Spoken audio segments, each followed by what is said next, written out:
네, 귀한 아침 주셨습니다. 할렐루야 샬롬 인사하십니다. 할렐루야 샬롬 샬롬 샬롬 샬롬 샬롬. 하나님 사랑합니다. 여러분 주 안에서 사랑합니다.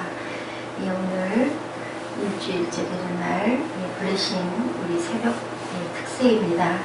본문 역대상 17장 16절에서 26절 그리고 마태복음 5장 11, 12절. 나로 말미암아 너희를 욕하고 박해하고 거짓으로 너희를 거슬러 모든 악한 말을 할 때 너희에는 복이 있나니 기뻐하고 즐거워하라. 하늘에서 너희 상이 큼이라. 너희 전에 있던 선지자들도 이같이 박해하였느니라. 기뻐하고 즐거워하라고 합니다. 고난과 어려움이 있다 하더라도 다윗은 성전을 짓겠다고 그 마음을 딱 먹은 거 하나님께서 그 중심을 보시고 너무 사랑하시죠. 그렇지만 지금은 아니다. 네 아들 때문에 받을 건데 너에게 이러이러한 복을 주리라. 어저께 저희가 5장 1절부터 15절까지 나오고요. 오늘은 다윗이 그 하나님의 그 은혜에 감사해서 기도하는 그런 내용이 오늘 16절에서 27절 내용이 아주 하나님 감사합니다. 무엇이건대 하죠. 주께서 나를 이렇게 하시나이까. 우리 시편 8편에 나오는 그런 기도가 여기 실리고 있습니다. 주께서 이것을 오히려 작게 여기시고 또 종의 집에 대하여 먼 장래까지 말씀하셨사오니 야훼 하나님여 나를 존귀한 자 같이 여기셨나이다. 너무 감사하다. 감사가 아주 구구절절히 흘러 넘치고 있습니다. 그리고 25절에 나의 하나님이여 주께서 종을 위하여 집을 세우실 것을 이미 듣게 하셨으므로 주의 종이 주 앞에서 이 기도로 구할 마음이 생겼나이다.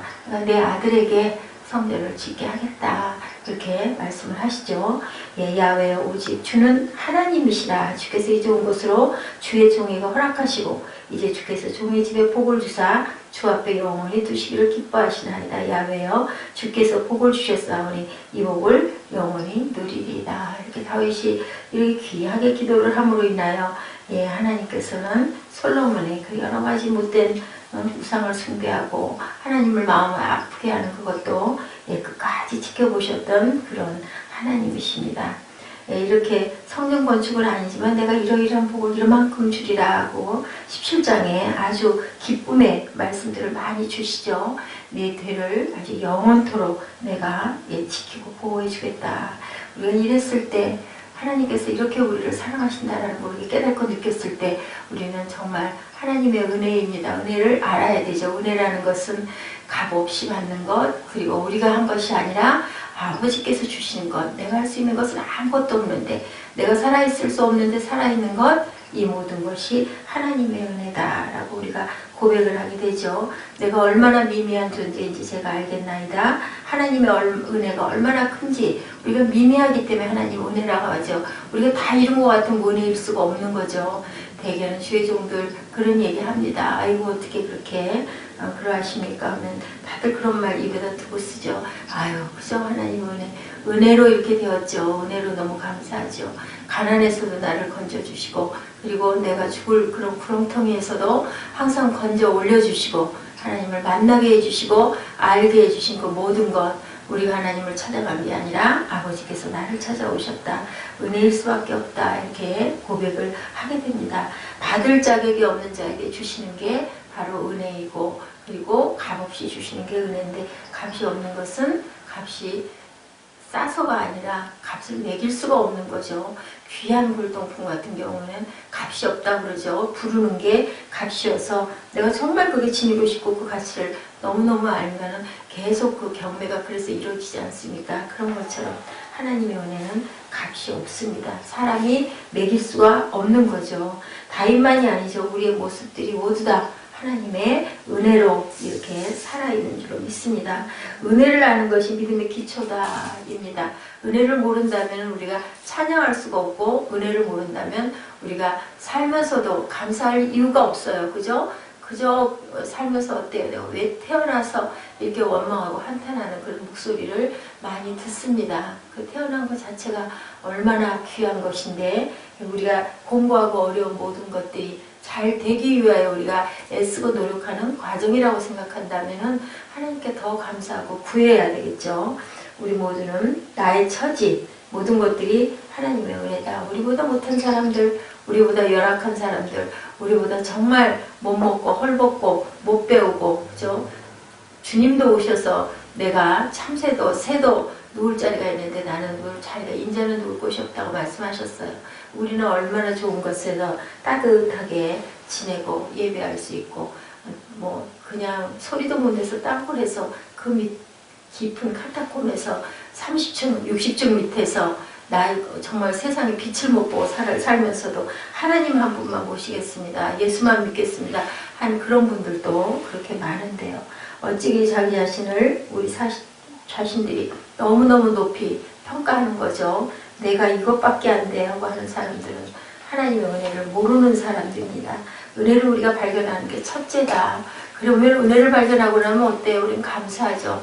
누가 선물, 귀한 선물 주면 어때요? 우리 너무 감사하고, 그리고 그게 너무 마음에 들면 기쁘죠. 자꾸 쳐다보게 되고 감사하고 기쁘고, 여기서 뭐가 터져 나올까요? 주의 이름을 높이는 거죠. 하나님 감사합니다. 그러면 우리 입에서는 저절로 나도 모르게 프레이즈가 타게 되죠. 찬양하게 되고, 그리고 그 찬양이 내 마음을 감동으로 울려서 우리는 하염없이 눈물을 흘립니다. 은혜를 알면 당연히 나오는 것이 찬양이고, 정말로 믿지 않는 사람들은 찬송을 안 하죠. 찬송을 하고 있는 것들 보면서 정말 힘들고 답답하고 왜 저렇게 길게 지리지리하게 저렇게 하고 드린다. 왜냐하면 같이 동참하지 못하기 때문에 지루할 수밖에 없고 시끄러울 수밖에 없고, 기도하는 모습들도 보면 미친 사람 같고 그럴 수밖에 없는 것입니다. 그런데 우리가 정말 하나님의 은혜를 알면 그냥 찬양을 해도 더하고 싶고, 그게 바로 우리가 하나님의 은혜 안에 들어있다라는 그것을 우리가 깨닫고 아는 거, 우리 기준을 내가 하나님을 아나, 하나님을 발견하고 하나님께 감사하나, 기뻐하나 알려면 찬양이 내 가슴에 닿고 있는지, 찬양할 때 나에게 정말 특별한 은혜와 감동이 있는지, 그것을 알 때 아, 내가 하나님 은혜를 받았구나, 하나님이 나를 사랑하시는구나, 하나님이 나와 함께 하시는구나 알 수 있습니다. 기뻐하고 즐거워하라, 하늘에서 너희의 상이 큼이라. 너희 전에 있던 선지자들이 이같이 핍박하였느니라. 많은 선지자들이 이런 핍박들을 많이 당하고 결국은 전부 다 순교하는 그런 사건들로 통해서 크리스찬들이, 기독교가 이렇게 부흥하고 많은 인생들이 하나님을 알게 되죠. 과연 여러분들 감사가 뭘까? 축복이 뭘까? 우리는 정말 하나님께 예배하는 게 감사해서 예배를 드리나, 우리는 정말 축복받았다고 감사할 수 있는가? 공통점이 있습니다. 그것은 자신이 가진 것으로 하는 것이 아니라 자신의 고백함으로 소유하는 것이라죠. 내가 감사하는 거, 우리가 고백하게 되죠. 내가 축복받았다라는 거, 무엇다 고백하게 된다는 겁니다. 감사와 축복을 통해 하나님께 영광을 돌리게 되고 하나님이 영광을 받으시기 때문이에요. 감사하는 일이 너무 세상에 많아서 일어나는 일이 뭐예요? 고난이죠. 그것으로 인하여 우리가 감사하기 위하여 항상 어려움과 고난을 동반하고 옵니다.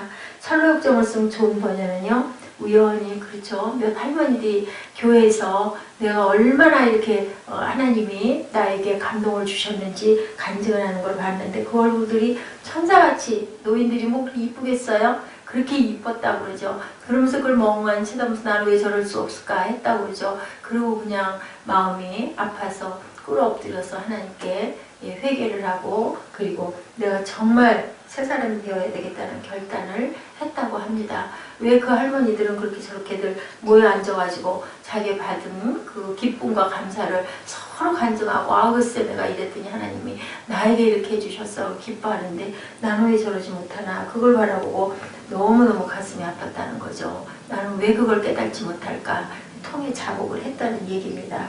그의 위대한 신앙의 문학이 바로 그 기쁨에서부터, 우리가 너무 감동하게 되면 어때요? 기쁘죠. 기쁘다 보면은 어때요? 내가 그 기쁨이 넘치다 보면 내 얼굴이 환하게, 그래서 그 연애하는 사람들은 얼굴을 보면 안다고 그러죠. 그냥 괜히 싱글벙글 웃고 다녀요.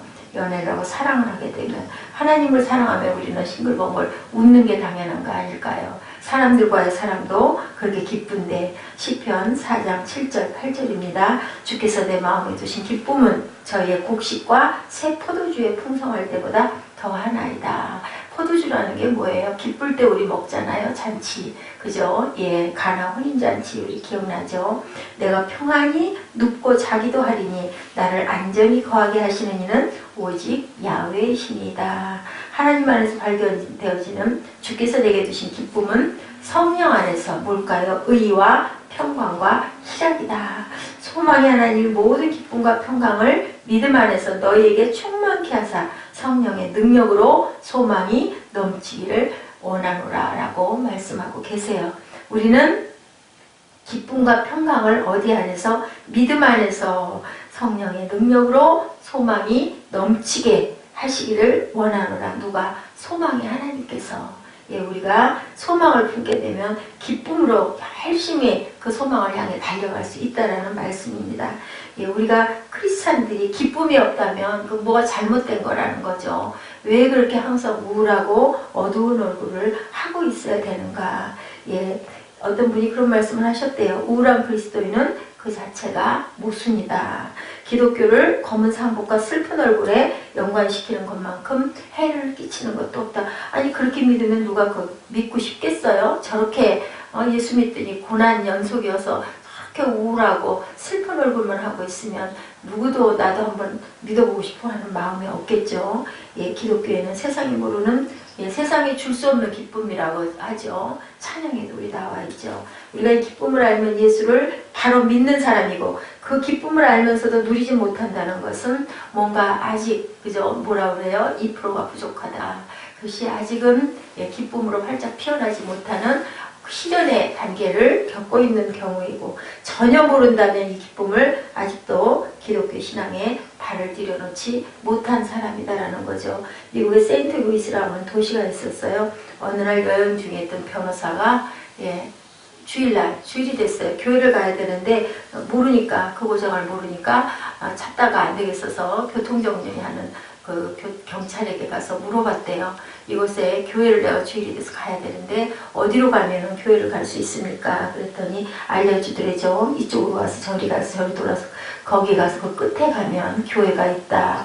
가다 보니까 교회들이 여러 개 있는데도 가르쳐준 데를 거기가 교회가 은혜가 있나 보다 하고 찾아갔다고 그러죠. 가서 귀하게 은혜를 많이 받고 돌아오면서 감사하다고 그 경찰 아저씨에게 인사를 했대요. 아직도 그 길거리를 정리하고 계셨던가 보죠. 그래서 물어봤대요. 궁금해서. 가는 도중에도 교회가 많았는데 거기에 가서 그냥 예배를 드릴까 하다가 그 말씀하신 곳을 각별한 것 같아서 끝까지 찾아갔는데 왜 그 교회를 잘 아십니까? 라고 물어봤다고 그러죠. 그랬더니 얘기하더래. 저는 모른다고 그러더래요. 저는 교회를 안 나가기 때문에 모릅니다. 모르는데 단 여기서 이렇게 오랫동안 교통정리를 하고 있다 보니까 교회에서 나오는 사람들의 얼굴을 보게 되더라는 거죠. 근데 거기에서 나오는 그 교인들이 보니 얼굴이 그렇게 기쁨이 있고 서로 담소하고 얘기하며 나누는 것들이 정말 은혜가 있나 보다라는 생각이 들어서 그곳을 제가 말씀드렸습니다. 참된 교회가 그 사람은 어떤 것인지도 모르지만 행복해 보이는 그곳에서 나오는 그 교회가 그러면 참 좋은 교회가 아닐까라는 생각을 했다는 겁니다. 예배를 마치고 돌아가는 사람들의 표정과 그 마음, 그죠? 우리가 마음에 기쁨이 있으면 얼굴이 드러나지 않습니까? 슬픔이 있으면 또 얼굴이 드러나죠. 소망과 기쁨의 종교가 되어야 되는 것이 바로 기독교. 그래서 어때요? 희락의 종교다고 얘기합니다. 다른 종교들은 어때요? 뭐 열반을 한다, 돌을 닦는다, 아주 경직되고 굳어있는데 우리 어때요? 찬양하고 기뻐하죠. 너무 기뻐서 눈물 쏟아지죠. 기도하면서도 감동받으면 눈물 나는데 모르는 사람들은 왜 그렇게 울어요? 하고 하지 않습니까? 그게 하나님의 은혜에 기쁘고 감사해서 그런 건데요. 이렇게 우리가 말하는 기쁨, 하나님이 주시는 기쁨, 굿뉴스라고 하죠. 좋은 소식을 들으면 우리들 기쁠 수밖에 없는 거 아닐까요?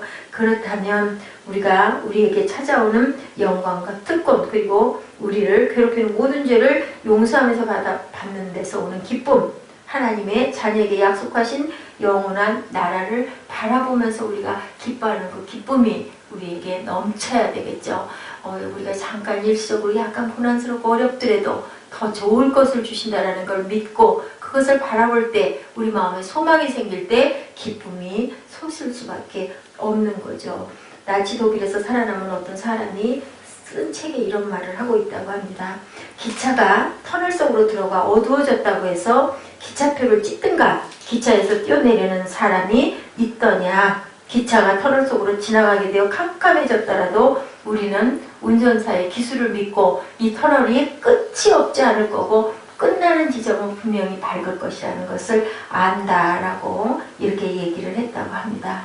그런 것처럼 우리는 정말 하나님이 우리를 이렇게 사랑하셔서 우리에게 기쁨을 주신다는 것을 우리가 분명히 알고 믿고 나아간다면 우리가 조금 좀 어려운 일이 있다 하더라도 우리가 어려워할 필요가 없는 거죠. 왜냐하면 좋은 것으로 우리를 다 만들어 주신다는 것을 알기 때문입니다. 우리 그리스도인들에게는 항상 기쁨이 넘쳐야 한다. 주님을 영접하여 하나님의 자녀가 된 기쁨, 주님을 믿고 따르고 시인하며 전파하게 된 기쁨, 주님을 섬기며 순종하는 기쁨, 주님의 남은 고난에 참여하게 된 기쁨, 주님이 맡겨주신 사명을 감당하는 기쁨, 주님의 뜻을 이루는 기쁨, 나에게 허락하신 가정과 교회와 사업과 나라와 민족에 대한 기쁨, 예수 안에서 주님의 은혜로 나타나는 웃음은 우리의 영혼에서 우러나오는 기쁨의 밝은 웃음이 되어야 된다. 이렇게 말씀하신 분이 있어요.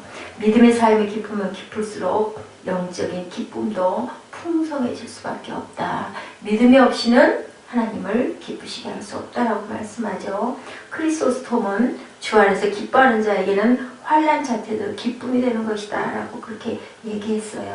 예수 그리스도만 바라보는 온전한 믿음에서 샘솟는 기쁨은 환경을 초월한 진정한 기쁨, 세상이 감당할 수 없는 기쁨이죠. 톱으로 켜면서도 그저 못질을 당하면서도 채찍에 맞으면서도 돌에 맞으면서도 해같이 환하게 웃을 수 있는 그 기쁨은 우리 환경이 어떤 환경이 올지라도 그 너머의 것을 우리가 볼 줄 알기 때문에 영적 시각이 열렸기 때문에 기뻐할 수 있는 거죠. 두렵고 겁난다는 건 뭐예요? 그 믿음이 없기 때문에 두렵고 겁나는 거예요. 그것은 그래서 사탄이라고 우리가 얘기하죠. 어떤 사실 내가 안 봐도 뻔해. 또 그렇게 되고 말 건데 뭐 그러다 보면 꼭 그렇게 됩니다. 우리 뭐 하다가 이거 실수하면 어떡하지 마음 졸이면서 하면은 영락없이 틀려요. 제가 그 얘기를 할 때마다 그 글 쓰던 생각이 납니다.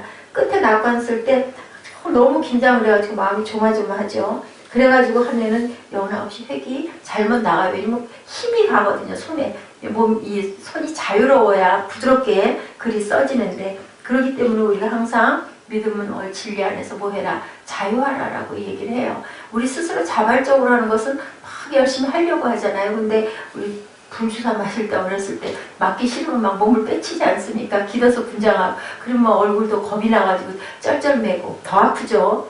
근육이 경직되기 때문에 알면서도 안 되는 거죠. 우리 수영 배울 때 물에 떠야 되는데 몸에 막 힘이 들어가는 거하고 똑같다는 거죠.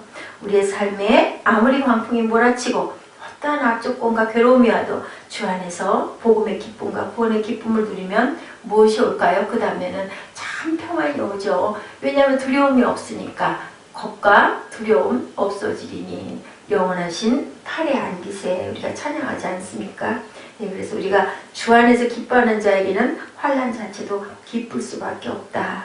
예수 그리스도만 바라보는 온전한 믿음에서 샘솟는 기쁨은 환경을 초월하기 때문에 기쁠 수밖에 없다는 거죠. 이 기쁨은 하나님의 은혜로 이루어진 기쁨이다. 필립스 브룩스는 우리가 서로 기뻐하자. 하나님께서 우리를 가장 훌륭한 사람으로 만드셨으며 가장 행복한 사람으로 만드셨기 때문이다. 이렇게 얘기했어요. 우리를 그분의 진리의 선포자로 만드셨기 때문이다. 우리 그리스도인들이 기쁨과 웃음으로 살아야 다른 사람에게도 또한 그 영향을 끼치지 않겠느냐는 거죠. 이게 바로 우리가 삶의 생활에서 보여주는 모범. 그러므로 많은 사람들이 함께 참여하고 싶어하고 같이 기뻐하고 싶어하고 아니 뭔데 그렇게 재밌어요? 나도 좀 들어요 하고 얘기하지 않습니까? 굿뉴스는 좋은 뉴스는 기쁜 뉴스가 돼야 한다는 겁니다. 새벽부터 나와서 밤늦게까지 길거리를 지나가는 사람을 구두를 닦는 소년이 하나 있었대요. 근데 그렇게 항상 구두를 닦으면서 싱글벙글 했다죠. 뭐가 그렇게 좋아서 맨날 너는 그렇게 얼굴에 검은 껌정을 묻히고 그렇게 싱글벙글 웃니? 라고 물어봤다고 그래요. 그랬더니 이 소년이 아주 기가 막힌 대답을 했다고 합니다. 저는요 구두를 닦는 게 아니라요. 구두를 닦으면서 소망을 닦고 있습니다. 희망을 닦고 있습니다. 라고 얘기를 했다고 합니다. 이 손이 바로 올리버 트위스트를 쓴 세계적인 작가 찰스 디킨스였다고 그래요. 아무리 먹구름이 짙어도 먹구름 뒤에는 빛나는 태양이 있다는 진리를 우리는 알거든요. 그거는 알아요. 근데 어떤 암담한 상황이 생기면 그것이 좋아질 거라는 것보다는 우리가 겁과 두려움을 먼저 느끼는 게 문제라는 거죠. 우리는 시련과 환경이 어렵고 힘들어도 그것을 합력하여 선으로 만드시는 아버지를 우리가 꼭 믿어야 된다는 겁니다. 알면서도 우리가 늘 성경에서 읽고 보면서도 그 마음 되기가 참 어려운 겁니다.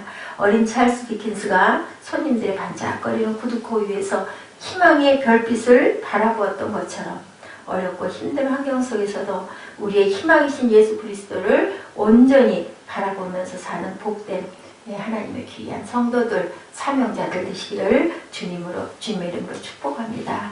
소망의 하나님이 모든 기쁨과 평강을 믿음 안에서 너에게 충만케 하사 성령의 능력으로 소망이 넘치게 하시기를 원하노라. 로마서 15장 13절 말씀입니다. 우리 빌립보서 2장 12절부터 18절까지 합독하시고 기도하시죠.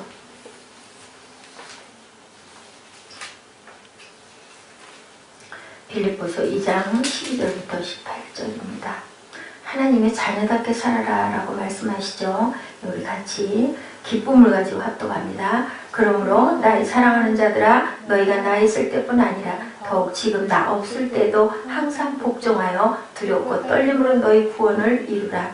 너희 안에서 행하시는 이는 하나님이시니 자기의 기쁘신 뜻을 위하여 너희로 소원을 두고 행하게 하시나니 모든 일을 원망과 시비가 없게 하라. 이는 너희가 흠이 없고 순전하여 그러지고 거스리는 세대 가운데 하나님의 흠없는 자녀로 세상에서 그들 가운데 빛들로 나타나며 생명의 말씀을 밝혀 나의 다름질도 헛되지 아니하고 수고도 헛되지 아니하므로 그리스도의 날에 나로 자랑할 것이 있게 하려 함이라. 만일 너희 믿음의 재물과 봉사 위에 내가 나를 관제로 드릴지라도 나는 기뻐하고 너희 무리와 함께 기뻐하리니 이와 같이 너희도 기뻐하고 나와 함께 기뻐하라. 바울이 나를 희생제물로 번제로 드릴지라도, 이 관제라는 건 태워 없애는 걸 말씀하죠. 관제로 드릴지라도 나는 기뻐하고 너희들과 함께 기뻐하겠다. 이와 같이 너희도 기뻐하고 또한 나와 함께 기뻐하라. 이렇게 말씀했어요. 오늘 하루가 우리 모두 기쁨의 하루, 소망의 하루, 감사의 하루, 찬양이 넘치는 하루가 되시기를 주님의 이름으로 축복합니다. 기도하시겠습니다.